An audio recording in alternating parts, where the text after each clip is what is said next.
صل على محمد الكريم. أما بعد فأعوذ بالله من الشيطان الرجيم. بسم الله الرحمن الرحيم. كنتم خير أمة أخرجت للناس تأمرون بالمعروف وتنهون عن المنكر وتؤمنون بالله. صدق الله العظيم. وقال النبي صلى الله عليه وسلم: ليس منا من لم يرحم صغيرنا ويوقر كبيرنا ويأمر بالمعروف وينهى عن المنكر. وقال النبي صلى الله عليه وسلم: موقف ساعة في سبيل الله خير من قيام ليلة القدر عند الحجر الأسود، أو كما قال عليه الصلاة والسلام. میرے انتہائی قابل احترام دوستوں، بزرگوں، عزیزوں، دعوت کی اس تحریک کا اصل مقصد یہ ہے کہ آدمی کا ایمان بنے، اس لیے کہ ایمان ہی وہ اصل مایہ ہے جس کے ذریعے سے دنیاوی اور اخروی زندگی کی حقیقی کامیابیاں حاصل ہو سکتی ہیں۔ اللہ جل جلالہ و عم نوالہ نے اپنے کلام پاک میں دنیاوی اور اخروی زندگی کی فوز و فلاح کا جو معیار بنایا ہے، جس چیز کو معیار بنایا ہے، وہ کامل ایمان پر اللہ تبارک و تعالیٰ نے سارے وعدے کیے۔ چنانچہ اللہ تبارک و تعالیٰ نے جتنے وعدے کیے اپنے کلام پاک میں، وہ سارے ایمان والوں کے ساتھ کیے ہیں۔ اپنی مدد کا وعدہ ایمان والوں کے ساتھ، انا لننصر رسولنا والذین آمنوا فی الحیات الدنیا، دنیاوی زندگی میں بھی مدد کریں گے ایمان والوں کی، ویوم یقوم الاشہاد، اور آخرت والی زندگی میں بھی ہم ایمان والوں کی مدد کریں گے۔ اس دنیا میں منصور جو لوگ رہیں گے وہ ایمان والے رہیں گے۔ وکان حقا علینا نصر المؤمنین، ایمان والوں کے ساتھ اللہ نے وعدہ کیا، عزتوں کے وعدے ایمان والوں کے ساتھ۔ وللہ العزت ولرسولہ وللمؤمنین، اللہ ہی کے لیے عزت ہے، رسولوں کے لیے اور ایمان والوں کے لیے۔ چین، سکون، راحت اور اطمینان کا وعدہ قرآن میں ملے گا ایمان والوں کے ساتھ۔ الذین آمنوا ولم یلبسوا ایمانہم بظلم اولئک لہم الامن وہم مہتدون، کہ وہ لوگ جن لوگوں نے ایمان لائے اور اپنے ایمان کے ساتھ کسی شرک کی ملاوٹ نہیں کی، ایسے لوگ کیا ہے؟ امن، چین، سکون، راحت اور اطمینان والی زندگی ہے۔ بلکہ آخرت میں جنت کا وعدہ کیا، ومن یطع اللہ ورسولہ یدخلہ جنات تجری من تحتہا الانہار خالدین فیہا، ہمیشہ ہمیشہ کے وعدے کر رہے ہیں۔ سب سے بڑی کامیابی اللہ نے ایمان والوں کے ساتھ کی، جو اللہ کی مانے گا اور اللہ کے رسول کی مانے گا۔ ومن یطع اللہ ورسولہ فقد فاز فوزا عظیما، اور سب سے بڑا گمراہ وہ ہے جو نافرمانی کرے گا۔ ومن یعص اللہ ورسولہ فقد ضل ضلالا مبینا، نافرمانی پر جہنم کی وعید سنائی۔ ومن یعص اللہ ورسولہ ویتعد حدودہ یدخلہ نارا خالدا فیہا، زمین میں خلافت کا وعدہ ایمان والوں کے ساتھ۔ وعد اللہ الذین آمنوا منکم وعملوا الصالحات لیستخلفنہم فی الارض، جتنے وعدے ملیں گے وہ سارے کے سارے ایمان والوں کے ساتھ ہیں۔ لیکن آیت میں مراد وہ ہے جن کا ایمان کامل ہوگا۔ کامل ایمان والوں کے ساتھ اللہ تبارک و تعالیٰ نے یہ سارے وعدے کیے ہیں۔ ایمان کامل ہوتا ہے دعوت کے ذریعے سے، جتنی ایمان کی دعوت دی جائیں گی اتنا ایمان کیا ہوگا؟ کامل ہوگا۔ اللہ تبارک و تعالیٰ نے فرمایا تم بہترین امت ہو، اس کی علت اور وجہ بیان کی، اس لیے کہ تم بھلائی کا حکم کرتے ہو، برائی سے روکتے ہو۔ تمہارے بہترین ہونے کی وجہ امر بالمعروف نہی عن المنکر ہے۔ یہ نہیں فرمایا کہ تم اس لیے بہتر ہو، خیر امت ہو، اس لیے تم بہتر ہو کہ تم نماز پڑھتے ہو، روزے رکھتے ہو، زکوٰۃ دیتے ہو، حج کرتے ہو، اس لیے تم بہتر نہیں ہو، بلکہ اس لیے تم بہتر ہو کہ تم بھلائی کا حکم کرتے ہو اور برائی سے روکتے ہو۔ حضرت عمر رضی اللہ تعالیٰ عنہ اس آیت کی تفسیر میں فرماتے تھے کہ امر بالمعروف نہی عن المنکر خیر امت میں داخل ہونے کے لیے شرط ہے، یعنی اگر کوئی آدمی بہترین امت میں داخل ہونا چاہتا ہے، امر بالمعروف نہی عن المنکر کا فریضہ انجام دینا پڑے گا۔ حضرت ابو ہریرہ رضی اللہ تعالیٰ عنہ اس آیت کی تفسیر میں فرماتے تھے کہ بھائی تم خیر امت میں اس وقت تک داخل نہیں ہو سکتے جب تک کہ لوگوں کو معروف کے ماحول میں نہ لے کر کے آ جاؤ، منکر والے ماحول سے۔ اگر تم کو خیر امت میں، بہترین امت میں داخل ہونا ہے تو لوگوں کو منکر والے ماحول سے نکال کر کے لاؤ اور معروف والے ماحول میں، یعنی امر بالمعروف نہی عن المنکر کا فریضہ انجام دینا پڑے۔ تو خیر امت میں داخل ہونے کے لیے بنیادی شرط ہے امر بالمعروف نہی عن المنکر۔ یہ ذمہ داری ہم سب کی، دعوت دینا۔ اس لیے مولانا اشرف علی صاحب تھانوی فرماتے تھے ایک آدمی نماز پڑھ رہا ہے، اپنی نماز کی دوسرے کو دعوت نہیں دے رہا، اپنی نماز پڑھنے کے باوجود گناہ میں مبتلا ہے۔ نماز کی دعوت، نماز پڑھنے کا اس کو ثواب مل رہا ہے، نماز کی دعوت نہ دینے کا اس کو گناہ مل رہا ہے۔ مولانا بدر عالم میرٹھی رحمۃ اللہ علیہ ترجمان السنہ جلد نمبر 2 صفحہ نمبر 190 پہ فرماتے ہیں ایک آدمی اتنے نماز پڑھ رہا ہے کہ اس کے پیشانی پر سجدوں کے نشان آ گئے، کثرت سجود کی وجہ سے سجدوں کے نشان آ گئے، کثرت سجود پر پیشانی پر نشان آ گئے۔ روزے اتنے رکھتا ہے کہ بھائی ہونٹ خشک ہو گئے، زکوٰۃ بھی وقت پر ادا کر رہا ہے، تو انہوں نے لکھا کہ بھائی یہ صرف ایمان کی علامت نہیں ہے، صرف یہ چیزیں ایمان کی علامت نہیں ہے. کثرت سجود، کثرت صوم ایمان کی علامت نہیں ہے. ایمان کی علامت یہ ہے کہ تم خود جا کر کے دوسروں کو نیکی پر آمادہ کرتے ہیں یا نہیں. دوسروں کو جا کر کے بھلائی کا حکم کرنا، برائی سے روکنا، تغیر منکر، یعنی چاہے بالید ہو، چاہے منہ سے ہو، چاہے زبان سے ہو، چاہے کہ دل میں برا سمجھ کر ہو، تو یہ کریں گے تو یہ کیا ایمان کی علامت ہے، اور اس سے ایمان کامل ہوتا ہے. دوسری بات آیت میں اللہ تبارک و تعالیٰ نے فرمایا کہ بھائی تم بہترین امت ہو، اس کی وجہ بیان کی امر بالمعروف نہی عن المنکر، اور بعد میں ایمان باللہ کو ذکر کیا وتؤمنون باللہ، کہ بھائی ایمان باللہ کو اللہ تبارک و تعالیٰ نے بعد میں ذکر کیا. حالانکہ ایمان تو ہر نیک عمل کی قبولیت کے لیے بنیادی شرط ہے، اس کے بغیر سارے اعمال کیا ہے، رد ہو جائیں گے. تو اللہ تبارک و تعالیٰ دعوت کو بیان کر رہے ہیں، ایمان باللہ کو بعد میں ذکر کر رہے ہیں. مفسرین نے اس کی وجہ لکھی کہ جو آدمی امر بالمعروف نہی عن المنکر کرے گا اس کا ایمان کامل ہوگا، کہ جو یہ فریضہ انجام دیں گا، بھلائی کا حکم کرنا، برائی سے روکنا، وتؤمنون باللہ، اس کا ایمان کیا ہوگا، کامل ہوگا. اصح الکتب بعد کتاب اللہ تعالیٰ بخاری شریف ہے. تمام پوری دنیا کے اندر سب سے صحیح کتاب قرآن ہے، اس کے بعد بخاری شریف ہے. امام بخاری رحمۃ اللہ علیہ نے باب قائم کیا، باب تقویت الایمان. ایمان کیا ہوتا ہے، کامل ہوتا ہے، ایمان بڑھتا ہے. اپنے دعوے کو ثابت کرنے کے لیے حضرت معاذ بن جبل کے عمل کو استدلال میں پیش کیا. حضرت معاذ بن جبل سید العلماء ہے، بازاروں میں جا کر گشت کرتے تھے، ایک ایک کے پاس جاتے تھے کہ آؤ تھوڑی دیر ایمان کا حلقہ لگائیں گے، ایمان کی مجلسیں لگائیں گے، اللہ کو تھوڑی دیر یاد کریں گے. اس عمل کے ذریعے حضرت امام بخاری یہ ثابت کرنا چاہتے ہیں، باب تقویت الایمان. امام بخاری رحمۃ اللہ علیہ کا مزاج یہ ہے کہ جب بھی کوئی دعویٰ کریں گے تو دلیل سے اپنے دعوے کو ثابت کریں گے. انہوں نے دعویٰ کیا ایمان کامل ہوتا ہے، اپنے دعوے کو حضرت معاذ بن جبل کے عمل سے پیش کر رہے ہیں، اپنے دعوے کو حضرت معاذ بن جبل کے عمل سے کیا کر رہے ہیں، ثابت کر رہے ہیں کہ یہ عمل سے کیا ہوگا، ایمان کامل ہوگا. امام غزالی رحمۃ اللہ علیہ احیاء العلوم میں انہوں نے لکھا، یوشع بن نون علیہ السلام، بخاری میں ان کا تذکرہ ملتا کہ یوشع بن نون علیہ السلام نبی ہے، ان کی امت میں 1,00,000 لوگ تھے. اللہ تبارک و تعالیٰ نے 60,000 فرما بردار تھے، 40,000 نافرمان تھے. اللہ تبارک و تعالیٰ نے عذاب بھیجنے کا ارادہ کیا. 60,000 فرما بردار ہے، 40,000 نافرمان ہیں.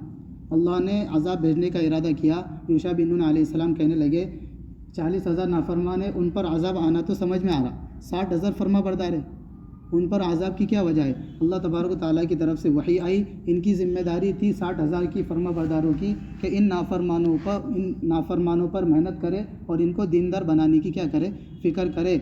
سارے لوگوں پر اللہ کی طرف سے عذاب آیا. سمجھنے کی بات یہ ہے کہ یوشع بن نون علیہ السلام خاتم النبی نہیں ہے. یوشع بن نون خاتم النبی نہیں ہے، ان کی امت خاتم الامت نہیں ہے. جس نبی کے بعد نبی آنے والے ہیں اور جس کی امت کے بعد اور امتیں آنے والی ہے، اس نبی کی شریعت میں اللہ کے نزدیک دعوت کی یہ اہمیت ہے کہ دعوت نہ دینے کی وجہ سے پوری قوم کیا ہو گئی، ہلاک ہو گئی. جو نبی خاتم النبی ہے، جس کی امت خاتم الامت ہے، جس نبی کے بعد کوئی نبی آنے والا نہیں ہے، جس امت کے بعد کوئی امت آنے والی نہیں ہے، اس نبی کی شریعت میں اللہ کے نزدیک دعوت کی کتنی اہمیت ہوگی. اس لیے مفتی تقی عثمانی صاحب نے لکھا ہے والعصر کی تفسیر میں کہ انفرادی زندگی گزارنا یہ نجات کے لیے کافی نہیں ہے. اگر کوئی اپنی عبادتوں میں کیا ہے لگا ہوا ہے، تلاوت میں، ذکر میں اور تسبیحات میں، چاہے جتنے ہی خیر کے کام کر لے، اگر امر بالمعروف نہی عن المنکر، دوسروں کو دین پر لانے کی فکر نہیں کر رہا ہے تو یہ اس کی نجات کے لیے کافی نہیں ہے. ایسے عابد گزرے بنی اسرائیل میں، ایسے عابد حضرت جبرائیل جیسے مقرب فرشتے کو اس کی عبادت پر تعجب ہو رہا تھا. اللہ تبارک و تعالیٰ نے بستی پر عذاب بھیجنے کا ارادہ کیا. حضرت جبرائیل سے فرمایا کہ بستی کو جا کر کے کیا کر دو، پلٹ دو. حضرت جبرائیل گئے اور واپس آ کر کے کہنے لگے اے اللہ، اس میں تو ایک ایسا بندہ ہے جس نے پلک جھپکنے کے برابر تیری نافرمانی نہیں کیا. میں آپ سے سوال کرتا ہوں کہ اللہ تبارک و تعالیٰ کو اس عابد کے وجود کا علم تھا یا نہیں تھا؟ کہ حضرت جبرائیل آ کر کے یاد دلا کہ اللہ اس میں الیاذ باللہ، ایسا ہو سکتا؟ اللہ تبارک و تعالیٰ کو تو پہلے سے معلوم تھا کہ اس میں کون کون کیسے لوگ ہیں. پھر بھی حضرت جبرائیل نے آ کر کے یاد تھوڑی دلائی، وہ تو پہلے سے پتہ تھا اللہ کو.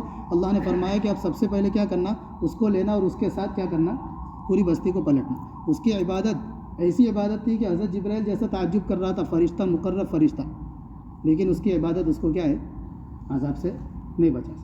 اس لیے میرے بزرگوں، یہ ذمہ داری کو کیا کرنا ہے، ہمیں اس ذمہ داری کو ادا کرنے کے لیے خروج ہے.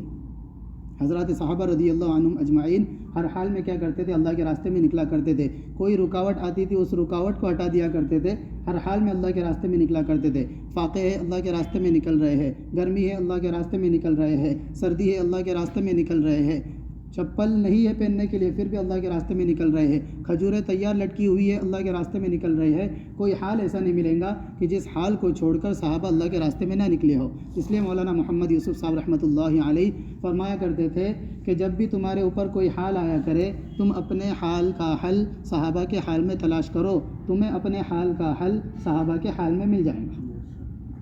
حضرت مقداد بن اسود رضی اللہ تعالیٰ عنہ کے بارے میں آتا ہے کہ وہ بڑے بھاری جسم کے تھے، اتنے بھاری جسم کے تھے جب تخت پر بیٹھتے تھے تو چاروں طرف سے چربیاں لٹک جایا کرتی تھی۔ اسی حال میں اللہ کے راستے میں نکلنے کی تیاری کر رہے، لوگ ان سے کہہ رہے کہ تم نہ نکلو تو کوئی حرج نہیں، تم معذور ہو، تم کیسے اللہ کے راستے میں نکلیں گے، اتنے بھاری جسم کے ہو؟ کہنے لگے انفروا خفافا وثقالا، ہلکے ہو کیا بھاری ہو، ہر حال میں اللہ کے راستے میں نکلو۔ یہ جو آیت ہے یہ مجھے بیٹھنے نہیں دیتی، میں اسی حال میں اللہ کے راستے میں نکلوں گا۔ حضرت ابو ایوب انصاری رضی اللہ تعالیٰ عنہ 99-90 سال کی زیادہ عمر ہے، اسی حال میں اللہ کے راستے میں نکل رہے ہیں، بوڑھاپا بھی ہے، بیماری بھی آئی ہوئی ہے، اسی حال میں اللہ کے راستے میں نکلنے کی تیاری کر رہے ہیں۔ لوگوں نے کہا تم معذور ہو، تم نہ جاؤ تو کوئی حرج نہیں۔ حیات صحابہ میں ہے کہ حضرت ابو ایوب انصاری رضی اللہ تعالیٰ عنہ نے اپنے ساتھیوں سے کہا کہ جب میرا انتقال ہو جائے تو میری لاش کو تھوڑی دیر اللہ کے راستے میں چلانا۔ ساتھیوں نے پوچھا کیوں ایسا؟ تو کہنے لگے قیامت کے دن جب اللہ تبارک و تعالیٰ مجھ سے پوچھیں گے کہ کیا کیا اے ایوب تو نے میرے دین کے لیے، تو میں اللہ تبارک و تعالیٰ کو جواب دوں گا کہ اے اللہ جب جوان تھا جب بھی تیرے راستے میں نکلا، جب بوڑھا تھا جب بھی تیرے راستے میں نکلا، یہاں تک کہ میری لاش کو بھی تیرے راستے میں چلایا۔ وفی روایتیں اپنے ساتھیوں سے کہا انہوں نے کہ بھائی جہاں تمہاری سب سے پہلی صف لگیں گی اس صف کے نیچے میری قبر بنانا، یہاں دشمنوں کی سب سے پہلی صف لگیں گی اس صف کے نیچے میری قبر بنانا۔ یہ بوڑھوں کے جذبے تھے اللہ کے راستے میں نکلنے کے۔ ایسے ایسے حالات کو لے کر کے حضرات صحابہ رضی اللہ عنہم اجمعین اللہ کے راستے میں نکلا کرتے تھے۔ غزوہ ذات الرقاع کو ذات الرقاع کہنے کی ایک وجہ علماء نے یہ بھی لکھی ہے کہ صحابہ کے پاس سواری ہونا تو بہت دور کی بات، پیر میں پہننے کے لیے چپل بھی نہیں ہوا کرتی تھی، چھیتڑے باندھ کے اللہ کے راستے میں نکلے تھے، کپڑا باندھ کر اللہ کے راستے میں نکلے تھے، لیکن پیدل چلنے کی وجہ سے صحابہ فرماتے ہیں ہمارے پیر کے ناخن تک ٹوٹ گئے تھے لیکن اللہ کے راستے کی نقل و حرکت نہیں رکی۔ اس لیے مولانا محمد یوسف صاحب رحمۃ اللہ علیہ فرمایا کرتے تھے حضرات صحابہ نے اپنے بیماروں کی قربانی دی، اللہ نے ان کی مٹی میں شفا رکھ دی۔ حضرات صحابہ نے اپنے قبرستان کی قربانی دی، اللہ جل جلالہ عم منوالہ نے پوری دنیا کے مسلمانوں کے دلوں میں ان کے قبرستان کی محبت ڈال دی۔ امریکہ میں مرنے والا یہ تمنا کرتا میری قبر بقی میں بنے، افریقہ کے جنگل میں مرنے والا یہ تمنا کرتا میری قبر بقی میں بنے، آپ کے ہندوستان میں رہنے والا مرنے والا یہ تمنا رہتی ہے اس کی کہ میری قبر مدینہ میں بنے۔ کیوں؟ کیونکہ حضرات صحابہ نے یہ تمنا نہیں کی کہ ہماری قبر یہاں بنے۔ فرمایا کرتے تھے کہ حضرات صحابہ نے اپنے کھجوروں کی قربانی دی، اللہ جل جلالہ عم منوالہ نے پوری دنیا کے ہر گھر میں ان کی کھجوریں پہنچا دی۔ قربانیاں دینے سے میرے دوستو قربانیاں ضائع نہیں ہوتی ہے، اس لیے بستان المحدثین امام مالک کا قول اس میں نقل کیا گیا ہے کہ 1 لاکھ سے زیادہ صحابہ آئے، صرف 10-12 ہزار صحابہ کی قبریں مکہ اور مدینہ میں ملتی ہے، اس کے علاوہ جتنے صحابہ ہیں ان کی قبروں کا ہی نہیں پتہ ہے کہ کون کہاں ہے۔ اس لیے مولانا محمد یوسف صاحب رحمۃ اللہ علیہ فرمایا کرتے تھے کہ جس طرح حضرات صحابہ مدینہ منورہ کو چھوڑ کر نکلے ہیں کہ اللہ کے راستے میں نکلے مدینہ منورہ کو چھوڑ کر، کسی نے اپنی قبر اردن کی زمین میں بنائی ہے، کسی نے اپنی قبر آپ کے ہندوستان میں بنائی ہے، کسی نے اپنی قبر افریقہ کے جنگل میں بنائی ہے، اسی طرح ہمارے کام کرنے والے ساتھی کام کرتے کرتے دنیا سے رخصت ہو جائے، اللہ کے علاوہ ان کی قبر کسی کو پتہ ہی نہ چلے۔ فرمایا کرتے میرے دوستو آپ صلی اللہ علیہ وسلم نکل کر کے شہادت کی تمنا کر رہے ہیں، جس دین کے لیے اصح الکتب بعد کتاب اللہ تعالیٰ بخاری ہے، اس کے بعد مسلم شریف ہے۔ بخاری شریف میں 3 مرتبہ اللہ کے رسول تمنا کر رہے ہیں، مسلم شریف میں 4 مرتبہ اللہ کے رسول تمنا کر رہے ہیں کہ میں دین کے لیے محنت کرنے کے لیے جاؤں، شہید ہو جاؤں، پھر زندہ کیا جاؤں، پھر دین کے تقاضے کو پورا کرنے کے لیے جاؤں، پھر شہید ہو جاؤں، پھر زندہ کیا جاؤں۔ جس دین کے لیے میرے دوستو اللہ کے رسول 7 مرتبہ شہادت کی تمنا کر رہے ہیں، اس دین کے لیے اس زمانے کا مسلمان 4 مہینے دینے کے لیے تیار نہیں ہے۔ ہم دعویٰ کرتے ہیں کہ اللہ کے نبی کے لیے جان دے دیں گے، اللہ کے نبی کے لیے گھر قربان کر دیں گے، اللہ کے نبی کے لیے مکان قربان کر دیں گے، دکان قربان کر دیں گے، 4 مہینے دینے کے لیے ہم تیار نہیں ہے، جانے کہاں سے دے دیں گے؟ میرے دوستو اللہ کے نبی صلی اللہ علیہ وسلم کے 9 گھر تھے، 9 گھر۔ حضرت عائشہ رضی اللہ عنہا ان 9 گھروں کے حالات بیان کرتی ہے کہ 2 مہینے ہو جاتے تھے، کسی 9 گھروں میں سے ایک گھر میں بھی چولہا نہیں جلتا تھا۔ آپ صلی اللہ علیہ وسلم نے دین کے لیے اپنے 9 گھروں کی ضرورتیں قربان کی۔ اس زمانے کا مسلمان اپنے دین کے لیے اپنے ایک گھر کی خواہشات قربان کرنے کے لیے تیار نہیں ہے۔ اللہ کے رسول نے 9 گھروں کی ضرورتیں قربان کی، اور ہم کیا ہے کہ ایک گھر کی خواہشات قربان کرنے کے لیے تیار نہیں۔ دعویٰ ہے صرف ہمارے۔ اس لیے میرے دوستو، آپ صلی اللہ علیہ وسلم اور آپ کے صحابہ مدینہ منورہ کو چھوڑ کر کے نکلے کہ 5 بڑی خیر جمع ہوئی عبداللہ ابن رواحہ کے ساتھ۔ عبداللہ ابن رواحہ رضی اللہ تعالیٰ عنہ، فقیہ ابو اللہ سمرقندی نے اپنی سند سے ایک روایت نقل کی۔ ابو ہریرہ اس روایت کے راوی ہے، فرماتے ہیں کہ ابو ہریرہ رضی اللہ تعالیٰ عنہ فرماتے ہیں کہ ایک صاحب اللہ کے نبی کی خدمت میں حاضر ہوئے اور فرمایا، اللہ کے رسول، میرے پاس 600 سونے کی اشرفیہ ہے، میں ان سب کو اللہ کے راستے میں خرچ کرنا چاہتا ہوں، کیا یہ میرا خرچ کرنا اللہ کے راستے میں نکلنے کا بدل ہو سکتا؟ آپ صلی اللہ علیہ وسلم نے فرمایا کہ تم سارا کا سارا مال اللہ کے راستے میں خرچ کر دو، اللہ کی رضا کے لیے صدقہ کر دو، جو آدمی اللہ کے راستے میں نکل کر سویا ہوا ہے اس کے ثواب کو بھی تم حاصل نہیں کر سکتے۔ فقیہ ابو اللہ سمرقندی نے اپنی سند سے اس روایت کو نقل کیا۔ ابو ہریرہ اس روایت کے راوی۔ میرے دوستو، کوئی بدل نہیں اللہ کے راستے میں نکلنے کا۔ عبداللہ ابن رواحہ سے آپ نے فرمایا کہ سب سے پہلے امیر رہیں گے زید ابن حارثہ، اس کے بعد امیر رہیں گے جعفر طیار، اس کے بعد امیر رہیں گے عبداللہ ابن رواحہ۔ ایک یہودی کھڑا یہ بات سن رہا تھا، یہودی کہنے لگا کہ یہ تینوں پکا شہید ہوں گے، نبیوں کا کلام ایسا ہی ہوتا ہے۔ آپ اندازہ لگاؤ، ایک یہودی کو آپ کی بات پر اتنا یقین ہے، یہ جو 3 صحابہ جا رہے ہیں اللہ کے راستے میں، ان تینوں کو اپنی شہادت کا کتنا یقین ہوگا اللہ کے نبی کی بات پر۔ عبداللہ ابن رواحہ، جمعہ کا دن تھا، عبداللہ ابن رواحہ رضی اللہ تعالیٰ عنہ جمعہ پڑھنے کے لیے رک گئے کہ آخری جمعہ ہے، اللہ کے نبی کے پیچھے پڑھ لوں گا، مدینہ میں ہے، ایک نماز کا ثواب 50,000 ہے، سید القرا ہے، سید المساجد ہے، سید العبادات ہے، سید الایام ہے۔ 5 بڑی خیر جمع ہوئی۔ آپ اندازہ لگا، 5 بڑی خیر جمع ہوئی۔ سب سے پہلے آپ صلی اللہ علیہ وسلم کی صحبت میں رہنا، سب سے کامل صحبت۔ معراج کے سفر میں حضرت جبرائیل ایک مقام پر رک گئے اور کہنے لگے، اللہ کے رسول، اس سے آگے آپ بڑھیے، اگر میں اس سے آگے ایک قدم بھی بڑھاؤں گا تو جل کر کے راکھ ہو جاؤں گا، میری رسائی پیچھے رہ گئی، یہاں تک جو میں آیا وہ آپ کی صحبت سے آیا۔ سب سے کامل صحبت، سید الصحبت۔ 1 نمبر 2، کیوں رکے تھے نماز کے لیے؟ سید العبادات۔ 2، کون سا دن تھا؟ جمعہ کا دن، سید الایام۔ کون سی مسجد ہے؟ مسجد نبوی، سید المساجد۔ اور نمبر 5، کون سا شہر ہے؟ مدینہ، سید القرا۔ 5 بڑی خیر جمع ہوئی، یعنی ایک نماز کا ثواب 50,000 ہے۔ کتنی برکتوں والا دن ہے، کتنی برکتوں والی نماز ہے، کتنی برکتوں والی جگہ ہے، کتنی برکتوں والی مسجد ہے۔ آپ صلی اللہ علیہ وسلم نے نماز کے بعد دیکھ کر کے فرمایا کہ ارے تم گئے نہیں عبداللہ ابن رواحہ؟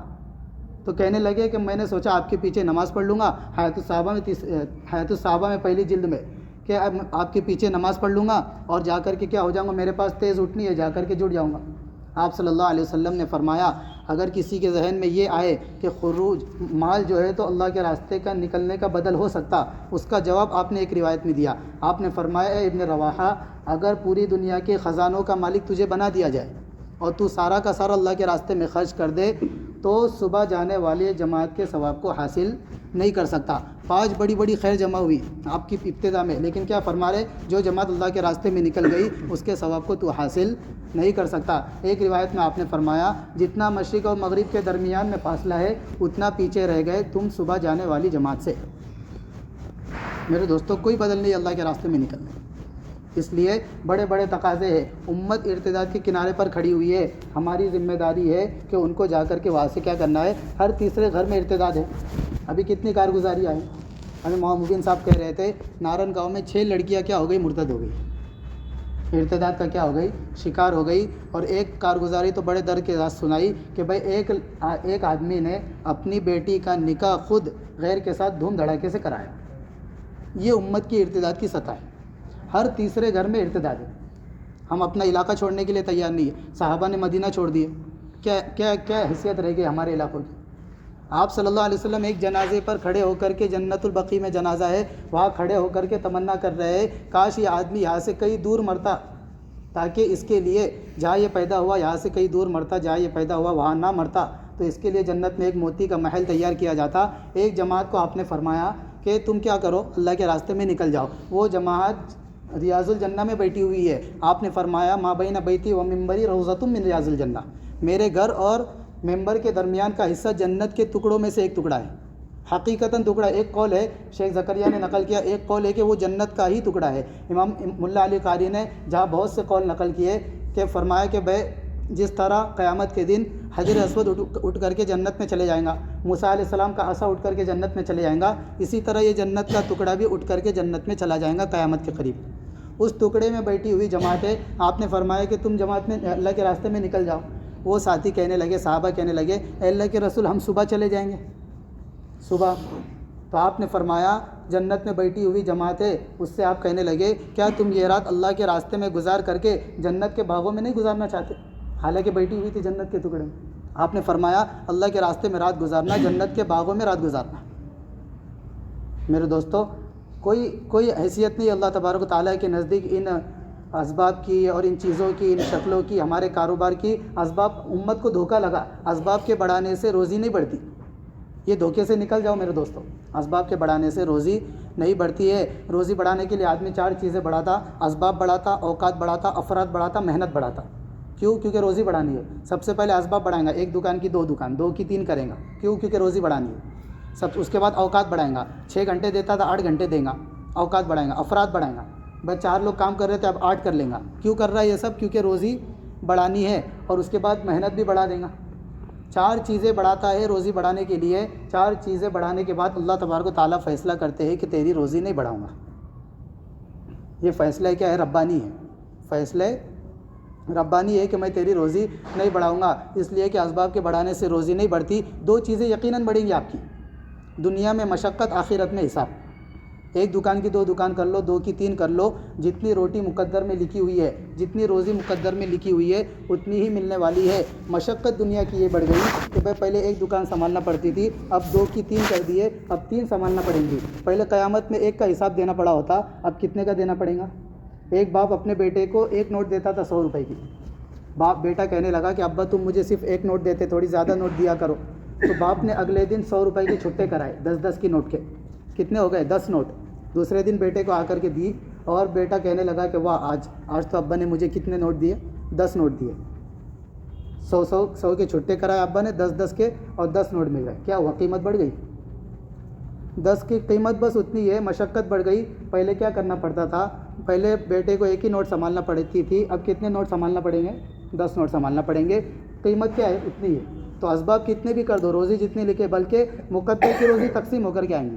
اسباب کے بڑھانے سے روزی نہیں بڑھیں گی، مقدر کی روزی تقسیم ہو کر کے آئیں گی۔ 1000 لیٹر کی ٹانکی ہے، 1 نل لگاؤ تو بھی 1000 لیٹر، 10 نل لگا لو تو بھی 1000 لیٹر۔ کیا ہوا؟ نل کے بڑھ جانے سے روزی بڑھ گئی؟ پانی بڑھ جائے گا۔ دکان کے بڑھانے سے روزی نہیں بڑھیں گی، جس طرح نل کے بڑھانے سے پانی نہیں بڑھے گا۔ پہلے مشقت اتنی تھی کہ بھائی 1 نل بند چالو کرنے کا ٹینشن تھا، اب 10 نل بند چالو کرنے کا ٹینشن رہے گا۔ آخرت میں پہلے 1 نل کا حساب دینا پڑا ہوتا، اب کتنے دینا پڑیں گے؟ 10 نل کے حساب، پانی اتش ملنے والا ہے۔ تو اس دھوکے سے کیا کرنا ہے؟ ہم کو نکل جانا ہے۔ یہ اس لیے اللہ کے راستے کا خروج ہے تاکہ امت کے ارتداد کا، دین سیکھنا مقصد، اصل مقصد نہیں ہے۔ دین سیکھنا یہ تو ضمنی مقاصد ہے، ہم اصل مقصد اس کو سمجھ رہے ہیں۔ اس لیے 4 مہینے جانے کے بعد جو آدمی کچھ چیزیں سیکھ لے رہا ہے، تو آنے کے بعد جب اس کی دوسری مرتبہ تشکیل ہو رہی ہے تو وہ کہہ رہا ہے کہ میں نے تو سارا دین سیکھ لیا، مجھے جانے کی ضرورت اس کے لیے نہیں نکالے تھے آپ کو۔ اس کے لیے اگر اپنے علاقے میں 1 گھنٹہ اپنے مسجد کے امام کو دے دیے ہوتے، 1 گھنٹہ، تو ساری چیزیں، اتحیات بھی سیکھ لیا ہوتا، نماز بھی سیکھ لیا ہوتا، دعائے قنوت بھی سیکھ لیا ہوتا۔ اس کے لیے امریکہ، آسٹریلیا جانے کی ضرورت ہے؟ امت کے ارتداد، امت کی بے دینی کا غم دل کے اندر لانا ہے، اس کے لیے اللہ کے راستے کا خروج ہے۔ 3 بنیادی مقاصد ہے، آخری بات، 3 بنیادی مقاصد ہے اللہ کے راستے کے خروج کے: یقین کی تبدیلی، زندگی کی تبدیلی، جذبات کی تبدیلی۔ تبلیغ تبدیل ہونے کے لیے امام یوسف صاحب رحمۃ اللہ علیہ فرماتے تھے خروج کے 3 بنیادی مقاصد ہے: یقین اللہ کی ذات پر آ جائے، چیزوں سے، شکلوں سے، اسباب سے ہٹ کر کے اللہ کی ذات پر آ جائے، یقین کی تبدیلی ہو جائے۔ نمبر 2، زندگی کی تبدیلی ہو جائے، یہود اور نصارہ کے لباس کی نفرت دلوں کے اندر پیدا ہو جائے، یہود اور نصارہ کے طریقوں کی نفرت دلوں کے اندر پیدا ہو جائے۔ مفتی فیضان مالیگاؤں والے نظام الدین کے اکابروں میں سے کہہ رہے تھے 3 دن لگنے کے بعد اگر یہود اور نصارہ کے طریقوں کی نفرت اور لباس کی نفرت دل میں نہیں آ رہی ہے تو کام سے ہمارا ذرہ برابر بھی تعلق نہیں ہے۔ اس لیے میرے بزرگوں، یہود اور نصارہ کے زندگی کیا ہو جائے؟ ہمارے اللہ کے نبی کی ذات پر، اللہ کے نبی کے طریقوں والی بن جائے۔ اور تیسرا ہے جذبات کی تبدیلی، دنیا پر جان مال لگانے کے جذبے ہمارے بنے ہوئے ہیں، بلکہ دنیا پر جان مال لگا کر کے لوگ فخر سے بیان کر رہے ہیں اتنی جگہ لیا، اتنے فلیٹ لیا، تو یہ جذبات ہمارے دین پر جان مال لگانے کے بن جائے۔ یہ خروج کے مقاصد ہیں، یہ کیا ہے اصل مقصد ہے، دین بھی سیکھنا ہے۔ دیکھو جس کی نماز صحیح نہیں ہے اس کو نماز بھی ٹھیک کرنا ہے، جس کا کلمہ ٹھیک نہیں ہے اس کو کلمہ بھی ٹھیک کرنا ہے۔ لیکن اگر یہی اصل مقصد ہوتا تو علماء کے لیے سال نہیں ہوتا۔ اگر دین سیکھنا مقصد ہوتا تو علماء کے لیے سال نہیں ہوتا، عوام کے لیے سال ہوتا۔ وہ تو امت کا غم دل کے اندر لانا ہے۔ امت میں جا کر کے ایک تو آپ موبائل میں ارتداد کے نیوز پڑھو کہ بھائی ادھر ارتداد ہوا، پنجاب میں ارتداد ہوا، آسٹریلیا میں ارتداد ہوا، اور ایک جا کر کے دیکھ کر کے آؤ۔ دیکھنے والا نہیں دیکھنے والے کے برابر نہیں ہو سکتا۔ لا یستوون عند اللہ، هل یستوی الذین یعلمون والذین لا یعلمون۔ اس لیے میرے دوستو یہ اصل مقصد ہے اللہ کے راستے کا۔ اس لیے سب سے بنیادی تقاضے ہے کہ بھائی اپنے ناموں کا پیش کرو، اپنے ناموں کا اظہار کرو۔ جن کے سال لگ چکے وہ دوسرے سال پیش کرے، 4 ماہ والے اپنے 4 مہینے پیش کرے، سارے ارادے کرے، عزائم کرے بھائی، ارادے عزائم کرے، نکلنا ہے اپنا جانور اللہ کے دین۔ اللہ قبول فرمائے، اللہ ان کا نکلنا آسان فرمائے، رکاوٹوں کو دور فرمائے۔ اکرم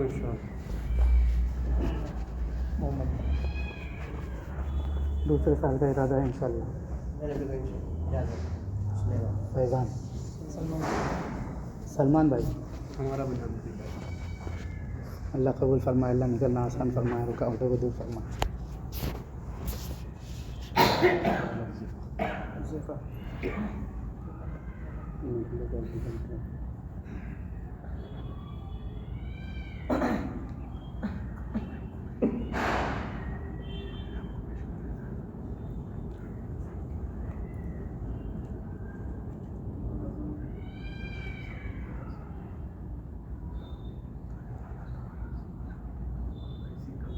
کرے ارادے کرے، عزائم کرے، 100% تشکیل ہو جائے، سب کے نام آ جائے۔ مطلق تشکیل ہے بھائی، جس کو 10-11 سے 4 ماہ کی جماعت ہے، ہر مسجد سے جن دینا ہے۔ 10-11 کو اپنے اجتماعات زون کے اجتماعات ہے، تو وہاں سے 4 ماہ کی تشکیل ہے ہر مسجد سے۔ اس لیے مکمل جماعت چل پھر کر کے بنانی ہے۔ کریں گے سب فکر انشاءاللہ۔ ابھی دیوالی کا موقع آئے گا تو ماہ مستورات عاشرے کی جماعت بھی ہو جائے ایک، اور اسٹوڈنٹ کی جماعت عاشرے کی، تو یہ چل پھر کر 17 تاریخ سے اکتوبر کی 17 تاریخ سے بے تشکیل ہے، تو چل پھر کر محنت بھی کرے، اور زیادہ سے زیادہ کیا ہو اپنی مسجد سے خروج ہونا چاہیے، اس کی کیا کرے، فکر کریں گے سب فکر انشاءاللہ۔ 17 تاریخ سے بتلائے اسٹوڈنٹ تب 10 دن عاشرے کے لیے کرے، ارادہ کرے۔ فہیم بھائی اللہ قبول فرمائے، نکلنا آسان فرمائے۔ حضرت سلیمان بھائی اللہ قبول فرمائے۔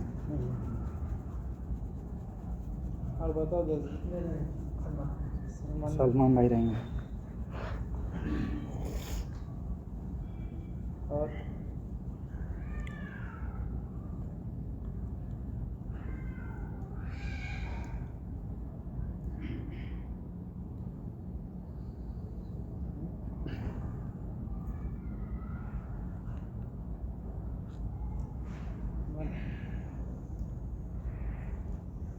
پھر چل پھر کر محنت کریں گے، اور مکمل جماعتیں اپنے کو ہماری مسجد سے بنانی ہے۔ اور موقع ہے، اللہ کے نبی پر وحی آئی تو سب سے پہلے حضرت خدیجہ کو آ کر کے کیا ہے سنائی ہے وہ آیت ہے۔ اس کے بعد مردوں میں جا کر کے حضرت ابوبکر، اور بچوں میں جا کر کے حضرت علی۔ وہاں سے اصول مل گیا کہ تینوں طبقوں کو ساتھ میں لے کر چلنا پڑے گا۔ اگر ہمارے گھر میں مرد ہے، عورتیں، بچے ہیں، تو تینوں طبقے کیا ہونا چاہیے، دیندار۔ جس طبقے پر محنت نہیں ہوں گی، مرد بھی دیندار ہے، عورتیں بھی دیندار ہے، باطل ہمارے گھر میں بچوں کے ذریعے سے آئیں۔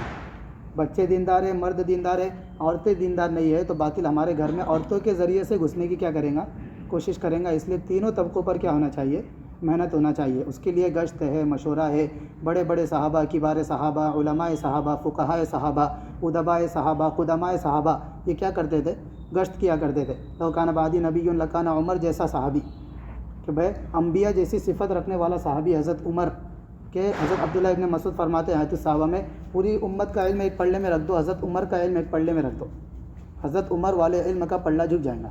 اتنا بڑا عالم، اور آپ صلی اللہ علیہ وسلم سے قریب رہنے والے، لیکن بازاروں میں جا کر کیا کرتے تھے، گشت کرتے تھے۔ سید العلماء معاذ بن جبل ہے، بازاروں میں گشت کر رہے ہیں۔ امیر المؤمنین فی الحدیث سید المحدثین ابو ہریرہ ہے، بازار میں جا کر کیا کر رہے ہیں؟ گشت کر رہے ہیں بڑے بڑے صحابہ. اس لیے ہمارے حضرت فرماتے ہیں کہ گشت کرتے ہوئے یہ تصور کرنا چاہیے ذہن میں، معاذ بن جبل کی نقل کر رہا، حضرت عمر کی نقل کر رہا ہوں، ابو ہریرہ، عبداللہ ابن رواحہ، بڑے بڑے صحابہ ہیں، وہ کیا کرتے تھے؟ ایک ایک کے پاس جا رہے ہیں، ان کی خوشامد کر رہے ہیں، ان کی ملاقاتیں کر رہے ہیں، ان کو مسجد میں لانے کی فکر کر رہے ہیں. اس عمل کے ذریعے سے مسجدوں کو کیا کرنا ہے؟ آباد کرنا ہے. اس لیے ابھی صوبے کی حاضری میں مفتی یعقوب صاحب نے سب کے سامنے کہا روزانہ 100 لوگوں سے ملاقات کرو. 25 والی روایت کیا ہو گئی؟ منسوخ ہو گئی. نئی روایت آئی 1 مہینے پہلے کی روایت، یہ ناسخ ہے. 100 کیا کرو؟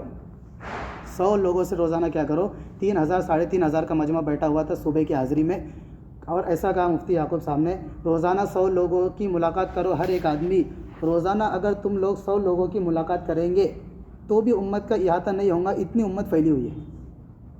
اس لیے کیا کرنا ہے؟ ایک ایک کے پاس جانا ہے، 100 لوگوں سے کیا کرنا ہے؟ روزانہ ملاقاتیں کرنا ہے، ان کی تشکیلیں کرنا ہے، خوشامد کر کے انہوں کیا کرنا ہے؟ ان کو مسجد میں لانا ہے. امام الزہاد حضرت ابو ذر غفاری ہے، فرماتے ہیں کہ میں نے مسجد کو اپنا گھر بنا لیا تھا. اس طرح مسجد کو آباد کیا کرتے تھے. امیر المؤمنین فی الحدیث ابو ہریرہ ہے کہ کہتے ہیں کہ میں مسجد میں پڑھا رہتا تھا اور آپ صلی اللہ علیہ وسلم کی حدیثیں سنا کرتا تھا. حضرت علی فرماتے ہیں، ملا علی قاری نے مرقات میں حضرت علی کا قول نقل کیا. ملا علی قاری نے فرماتے حضرت علی کہ بھائی اگر مجھے اختیار مل جائے کہ مسجد کو اختیار کروں یا جنت کو اختیار کروں، مسجد اور جنت، حضرت علی فرماتے ہیں میں جنت کے مقابلے میں مسجد کو اختیار کر دوں گا. کس کے مقابلے میں؟ جنت کے مقابلے میں مسجد اختیار کروں گا. اس زمانے کا مسلمان اتنے سے کھوکے، اتنی سی دکان کے مقابلے میں مسجد اختیار کرنے تیار نہیں، بیوی بچوں کے مقابلے میں مسجد اختیار کرنے تیار نہیں ہے. حضرت علی فرما ایک طرف جنت رکھو ایک طرف مسجد، میں جنت کو ہٹا دوں گا، مسجد میں جاؤں گا. یہ کیا تھی ان کی؟ کیونکہ ان کو مسجد کی نورانیت کا اندازہ تھا. جو جگہ معمولی ضرورتیں جہاں سے پوری ہو جاتی ہے وہ جگہ آج 24 گھنٹے آباد ہے. ریلوے اسٹیشن 24 گھنٹے آباد، ایئرپورٹ 24 گھنٹے آباد ہے، میڈیکل تو 24/7 لکھ دیے انہوں نے. جہاں سے معمولی ضرورتیں پوری ہو جا رہی ہے وہ 24 گھنٹے آباد ہے. اور جس جگہ سے دنیا اور آخرت کے مسائل کا حل ہونا یقینی ہے، مسجد، دنیا اور آخرت کے مسائل کا حل ہونا یقینی ہے، وہ جگہ ہم نے کیا کر لی ہے؟ بند کر دی ہے. بلکہ ایسا دھوکہ دیا شیطان نے کہ نماز پڑھنے کی جگہ صرف کیا ہے؟ مسجد ہے. مسجد جو ہے تو صرف نماز پڑھنے کی جگہ ہے، ایسا ہم نے کیا؟ فتاوی شیخ الاسلام مولانا حسین احمد مدنی، انہوں نے مسجد کے آداب لکھے پہلی جلد میں. تو 20 اللہ کے نبی کے زمانے میں 20 عمل ہوتے تھے، سارے 20 عمل انہوں نے گنائے. فتاوی شیخ الاسلام جلد نمبر 1 مولانا حسین احمد مدنی کہ بھائی علم کا حلقہ مسجد میں لگ رہا، مسجد نبوی میں، ایمان کا حلقہ، عقائد کا حلقہ، سیکھنے سکھانے کا حلقہ، قرآن کا حلقہ، ایمان جو ملا اس پر شکریہ کا حلقہ، جماعتیں جا رہی ہے، روانگی کی بات ہو رہی ہے، جماعت واپس آ رہی ہے، کارگزاری لی جا رہی ہے اور ان میں کیا ہے؟ واپسی کی بات ہو رہی ہے. ایسے 20 پورے انہوں نے کیا ہے؟ گنائے. ہم نے مسجد کو صرف نماز پڑھنے کی، تو بھائی نماز تو ایک عمل ہے. مسجد میں اعمال میں سے نماز کیا ہے؟ ایک عمل. مسجد ایک عمل کیا ہے؟ نماز ہے. اس لیے کیا کرنا ہے؟ مسجدوں کو آباد کرنا ہے اور مہینے کے 3 دن کیا کرنا ہے؟ پابندی سے لگانا ہے. خروج سب سے بنیادی چیز ہے. سب سے بنیادی چیز کیا ہے ہمارے کام کی؟ خروج ہمارے کام کی خصوصیت ہے، خروج ہمارے کام کی شان ہے. خروج امت کے ارتداد کے روکنے کا بنیادی سبب ہے. اللہ کے نبی کی سنت ہے، صحابہ کی سنت ہے. مولانا سعید احمد خان صاحب مکی رحمۃ اللہ علیہ فرماتے تھے مجھے مولانا الیاس صاحب رحمۃ اللہ علیہ کے کام میں 3 چیزیں بہت اچھی لگتی. کتنی 3 چیزیں؟ 3 چیزیں. سب سے پہلے نمبر 1 یہ ہے کہ بھئی یہ لوگوں کو اللہ کے راستے میں نکالتے ہیں. ایک سب سے بنیادی چیز کہ یہ لوگوں کو کیا کرتے ہیں؟ اللہ کے راستے میں نکالتے ہیں. دوسری چیز مسجدوں میں قیام کرواتے ہیں. اور تیسری چیز یہ ہے کہ اپنا جان مال لے کر کے نکلواتے ہیں. مولانا کہتے تھے کہ بھئی یہ 3 چیزیں ہونے کی وجہ سے مجھے امید ہے کہ یہ کام بہت دور تک اور دیر تک چلے گا.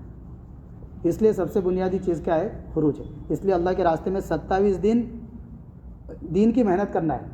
وہ ایسے مفتی یعقوب صاحب کہہ رہے تھے صوبے کی حاضری میں، ایسے کس نے پھیلا دیا بولے تبلیغ میں ہماری طرف سے کہ بھائی 27 دن دنیا کی محنت کرو اور 3 دن اپنی جماعت لے کر کے اللہ کے راستے میں جاؤ. ایسا تو بولے ہم نے کبھی نہیں بولے نظام الدین سے. 27 دن 27 مکان پر، 27 دکان پر، 27 افراد پر محنت کر کے جماعت بنانے کی فکر کرو اور ان 3 دن میں ان سارے لوگوں کو اللہ کے راستے میں نکل کر کے جاؤ. پہلے ہی دنیا کر رہے بولے لوگ اور تم 27 دن دنیا کو آپشن دیں گے تو پھر کیا ہو جائے گا؟ دنیا، حضرت عیسیٰ علیہ السلام کا قول ہے دنیا کو اپنا سردار مت بنا، وہ تمہیں کیا کر دیں گے؟ اپنا غلام بنا لیں. اس لیے خروج میں کیا کرنا ہے؟ ماہانہ 3 دن کیا کرنا ہے؟ اللہ کے راستے میں نکلنا ہے. کریں گے سب فکر انشاءاللہ. اللہ تبارک و تعالیٰ کہنے سننے